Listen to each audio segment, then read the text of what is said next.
적어도 충분히 조정받아서 이 정도면은 실수요자 관점에서는 사시는 것도 괜찮은 구간이겠다, 이런 정도의 의견은 이번에는 드릴 생각입니다. 근데 그 이야기를 들으려면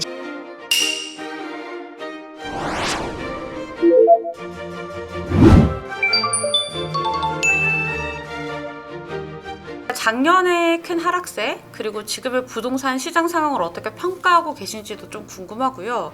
그리고 지금 사실 윤석열 정부가 들어서 이제 부동산 시장 연착륙을 위해서 각종 규제들을 많이 풀고, 또 그 특례 보금자리론도 있고 뭐 여러 가지 정책적인 것들을 많이 내놓고 있잖아요. 그래서 이런 상황에 대해서도 좀 어떤 의견을 가지고 계신지도 좀 궁금합니다.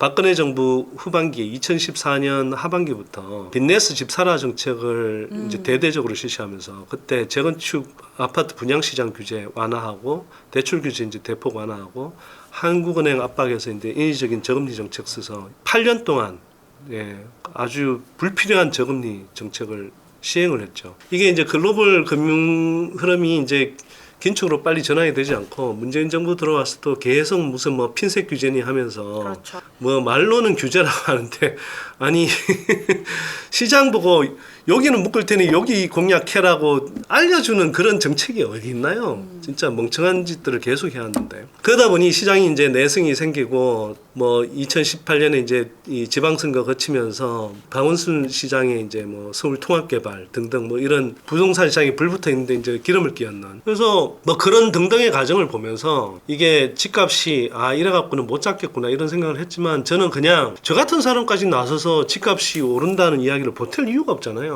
저는 그냥 집값 오른다는 이야기를 그 이유는 안 했던 겁니다.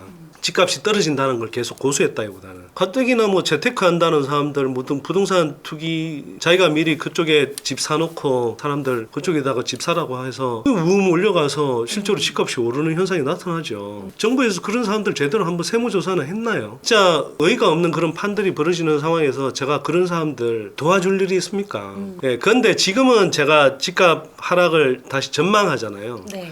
적어도 하락에 대해서는 누구보다 이 상황들을 늘 정밀하게 봤던 사람이고, 그 기억을 생생하게 갖고 있는 사람이기 때문에 제가 이 드리는 의견은 그렇게 가볍게 안 여기시는 게 좋을 것 같습니다. 네. 그런 말씀 미리 드리고요. 그 다음에 제가 이번에는 미리 말씀을 드려놓을게요. 정말 집값이 바닥을 찍고 반등하는 국면이 올 것 같다라고 생각하면, 이번에는 적어도 충분히 조정받아서 이 정도면은 실수요자 관점에서는 그냥 집을 뭐 무리하게 빚내지 않고 집을 살 수 있는 수준이면 사시는 것도 괜찮은 구간이겠다, 이런 정도의 의견은 이번에는 드릴 생각입니다. 근데 그 이야기를 들으려면 제가 볼 때 한참 남았어요. 그러니까 뭐 잠시 잠깐 반등한다고 혹하지 않으셨으면 좋겠고요. 향후 한 5, 6년간은 집값이 큰 흐름에서 하락할 가능성이 높다고 생각합니다.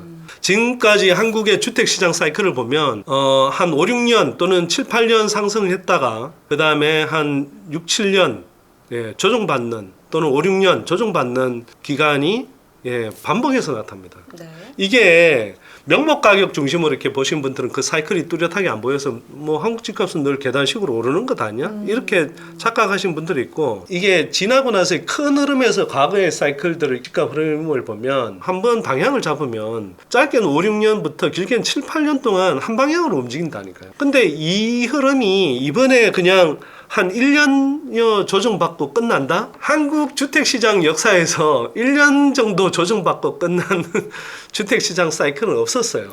그러면 4, 5년 동안 또는 5, 6년 동안 한국 주택시장에 벌어질 기본 시나리오는 한국 주택시장에서 2009년부터 한 2013년 동안 벌어졌던 그 상황을 기본 시나리오로 하되 더 나빠질 가능성이 더 높다. 서울 강남 같은 경우 2006년 말 2007년 초에 고점을 찍고 그게 2013년에 바닥을 찍었단 말이에요.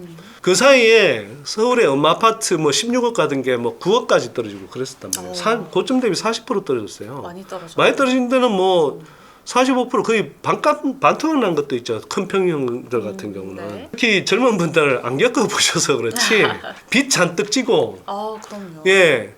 예를 들어서 그 16억짜리를 집 사는데 10억을 빚내고 6억으로 집을 샀다고 쳐요. 그 사람 그 이후에 뭐 예를 들어서 9억에서 20몇 억까지 사서 올라온 사람이야 좋았을지 모르겠지만 그렇죠. 다시 거기까지 올라오는데 10년 이상 걸리는데요. 그 마음고생이 어땠을 것 같나요? 아, 마음. 그동안의 인생의 기회비용은요. 그러니까 그걸 안 겪어보신 분들이 그걸 너무 쉽게 이야기하고 그 연끌오적이라고 불리는 그런 부동산 유튜버들은 보면 상대적으로 다 젊은 분들이잖아요. 저 유튜브 시청하는 분들이 대부분 젊으신 분들이던데 이게 금리는 낮아지는 것만 받고 네, 집값은 대부분 오르는 것만 봤기 때문에 네. 그분들 하는 이야기가 뭐 그때는 맞는 것처럼 보였죠. 오를 때는 다 맞는 것처럼 보여요. 그런 분들이 이런 중요한 매크로 경제 흐름에 대해서 이해를 하면 어떤 사회구조적인 변동에 관해서 충분히 아는 분들 전문가들일까? 제가 볼 때는 안 그렇습니다. 인생 경험이 짧은 사람들이 하는 이야기고요. 뭐 일시적으로 반등이 충분히 나올 수 있어요. 제가 아까도 말씀드렸지만 지난 주택시장 하락기에도 글로벌 금융위기 때 6개월 만에 서울 집값이 실거래가 기준으로 25% 떨어졌다가 20%가 도로 반등했었어요. 그 2009년 9개월 동안. 네. 그런데 그 이후로 다시 다 계속 내려막기였죠. 그렇게 한번 들어가서 사시면 제가 볼 때는요. 또 고생하시는 거죠. 물리는 겁니다. 그렇게 몇 번을 물렸어요. 지난 주택시장 하락기 네. 때도. 근데 지금 그런 것들이 본격적으로 시작이나 됐나요? 예, 아직 시작도 안 됐는데 지금 잠깐 뭐 집값이 꿈틀댄다 뭐 이런 이야기 듣고 또 부동산 카페들 중심으로 해서 지금 뭐 집을 살 때다 이런 식으로 해서 네. 제가 보기에는 참 웃을 일은 아닌데요. 안타깝죠. 예. 그다음에 부동산 시장은 주식 시장하고는 다르게 주식 시장도 매크로 영향을 많이 받지만 주식 시장은 경제 흐름이라든지 이런 것들을 압축적으로 순반영해서 한꺼번에 이렇게 소화를 하고 이제 다시 뭐 상승 사이클로 돌아서기도 하고 하지만 부동산 시장은 사이클이 되게 길어요. 그걸 다시 한번 말씀드리고요. 그러니까 이걸 가볍게 보지 마시라고요, 제발. 하락이라는 추세는 너무나 뚜렷하게 나타나고 있고 완전 초입 단계. 제가 아까 이제 지난 하락 사이클을 기본 시나리오로 생각하고 그보다 조금 더 안 좋을 상황을 염두에 두라고 말씀드렸는데 네. 왜 안 좋냐 하면 지난 주택 그 가격 상승 사이클의 고점보다 집값이 훨씬 더 올라 있잖아요. 그렇죠. 예를 들어서 아까 엄마 아파트 말씀드렸는데 제가 그게 16억이 고점이었는데 이게 25억인가까지 올라왔었잖아요. 실제로 뭐 신축 아파트 중에 뭐 강남에서 3, 40억 쉽게 갔잖아요. 네. 그랬을 때 집값 부담이 집값이 워낙 높아져 있다. 저는 투자 관점에서 잘 이야기하지 않지만 자산 가격을 투자 관점에서 이야기하면 가장 큰 리스크는 뭐냐면 높은 가격 자체라고요. 하락 사이클일 때는 그만큼 빠질 가능성이 높다. 우리가 이제 주식 격언에 봉우리가 높으면 이제 골짜기도 깊다고 이야기하는데 주택 시장도 마찬가지죠. 그만큼 봉우리가 높았으면 골이 깊을 가능성이 높은 거고요. 두 번째는 이게 어쩌면 더 근본적인 문제인데 네. 이게 가계부채가 거의 2.6배 이상 늘어났단 말이에요. 이 어마어마한 부동산 거품을 쌓은 거예요, 사실은. 사실은 부동산 거품의 에너지는 빚이거든요. 그렇죠. 예. 네. 근데 이 역대 정부들이 다 그냥 빚내서 집 사라 정책으로 일관했지 않습니까? 네. 않습니까? 문재인 정부는 안 그렇다고 인식하시는 분들도 많은데 문재인 정부는 다주택자 규제는 막았는데요. 네. 대출 규제 무제한 풀어주고 정책 금리로 1%대까지 저금리 대출을 해줬잖아요. 네, 맞습니다. 그래서 사실은 연끌족이 생긴 그 어떤 제도적 환경을 만들었단 말이에요. 그렇게 진짜 여야 가리지 않고 맨날 그렇게 하니까 한국의 부동산 시장이 이렇게 엉망이 되고 그 세계 15개 그 경제 규모를 자랑한 나라들 중에서 한국이 그 GDP 대비 가계부채 비율이 늘어난 비율이 중국에 이어서 두 번째로 높습니다. 중국은 우리보다 여전히 그래도 경제 성장률이 높은 나라니까 뭐 그렇다 하시지만 중국을 제외하면 한국이 압도적인 일이에요. 어떤 분들은 뭐 문재인 정부 때 전세계가 돈 푸니까 네. 문재인 정부도 푼 거 아니냐 이렇게 이야기도 하는데 아니 그러면 다른 나라는 가계부채가 그때 그 당시에 그만큼 안 늘어났는데 왜 문재인 정부였으면 그렇게 많이 늘어난지를 설명을 해야 될 거 아니에요.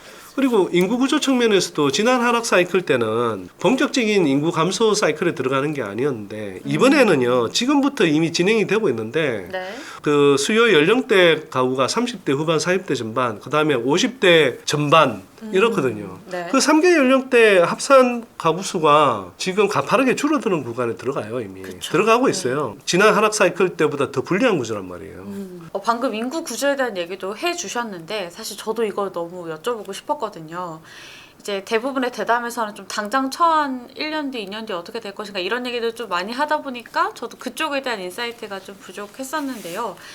사실 결국 집이 사람이 사는 곳이기 때문에 어쨌든 인구랑도 연관이 당연히 엄청 될 수밖에 없는데요. 지난해 한국의 출생률이 이제 0.78이라는 충격적인 숫자가 나왔다고 합니다.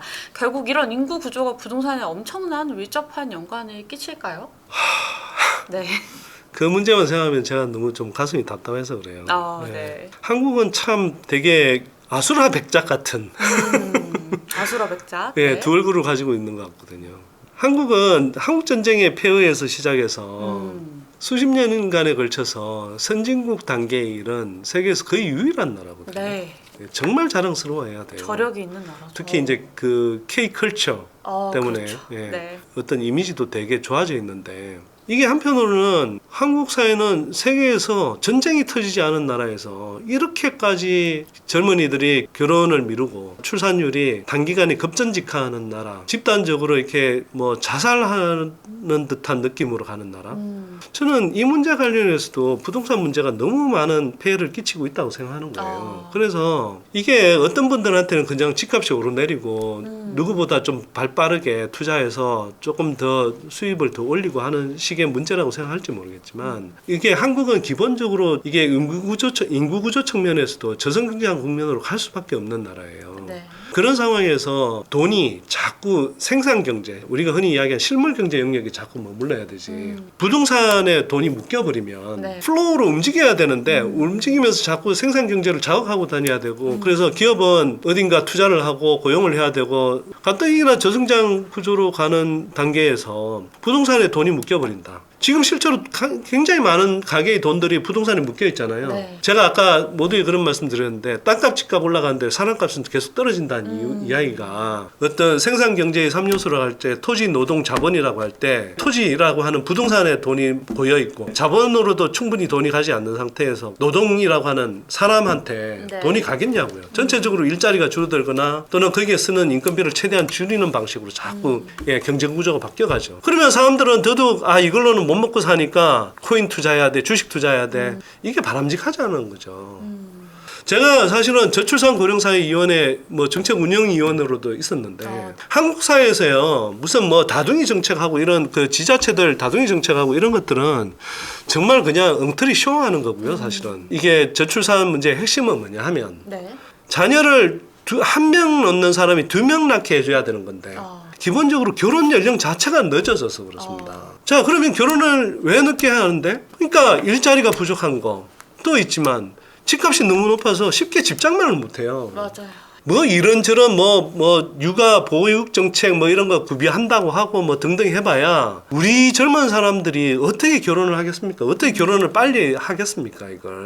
이걸 통해서 사실은 한편으로는 부동산 시장에 대한 복수가 또 나타날 거라고 생각하는데 집값이 특히 서울 수도권 경우에 특히 2014년 이후로 출생률이 급전직하로 떨어집니다.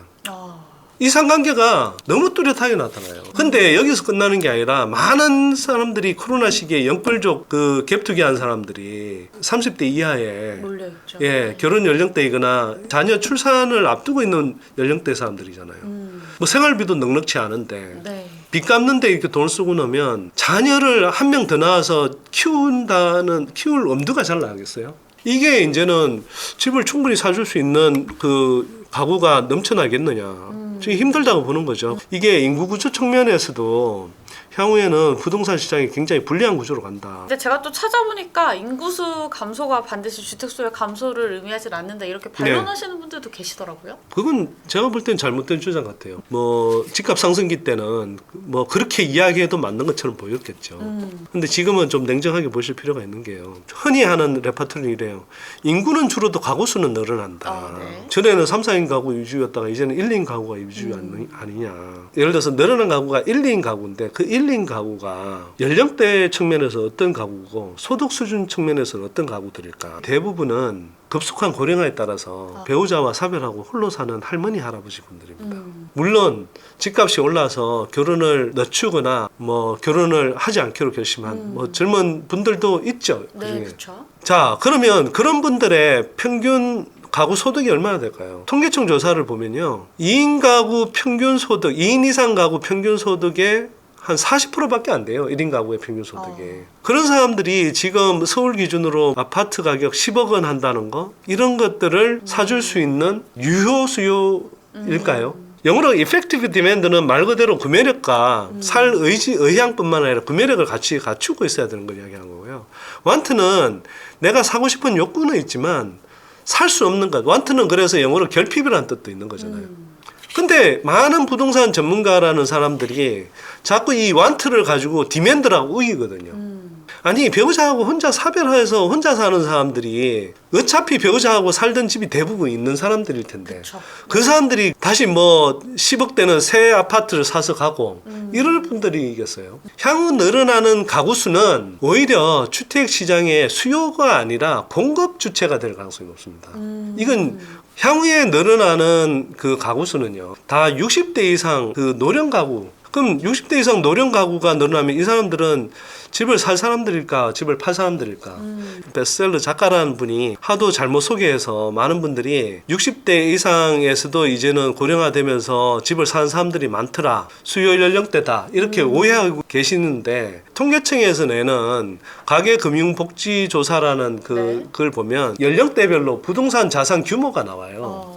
그게 가장 최근 2021년 자료를 봐도 50대까지는 부동산 자산 규모가 늘어나다가 60대부터는 부동산 자산 규모가 줄어드는 걸로 나와요. 60대부터는 사람들이 평균적으로 자산 규모를 줄여간다는 이야기예요. 그게 뭐 예를 들어서 뭐 50평 살던 사람이 30평대로 줄여가든, 팔아서 전세로 살면서 뭐 노후 생활을 하든 그런 흐름이 나타난 것이고, 1연령대 가구가 늘어나는데 주택 수요가 늘어난다고요. 일본은 우리보다 지금 앞서서 고령화됐고, 우리는 일본을 뒤따라가긴 하지만 일본보다 지금 2배의 속도로 고령화되고 있거든요. 그런 일본도 고령화 충격으로 지금 빈집이 넘쳐나는 상황인데 한국이 그 여파를 안 겪는다고요? 부동산 거품에 우리가 취해 있을 때는요, 좀 상식적인 이야기인데도 그게 오히려 비상식이 상식으로 자리 잡아버리고, 이제 비정상적인 상황이 겨우 정상적인 상태로 돌아가는 초입에 있어요.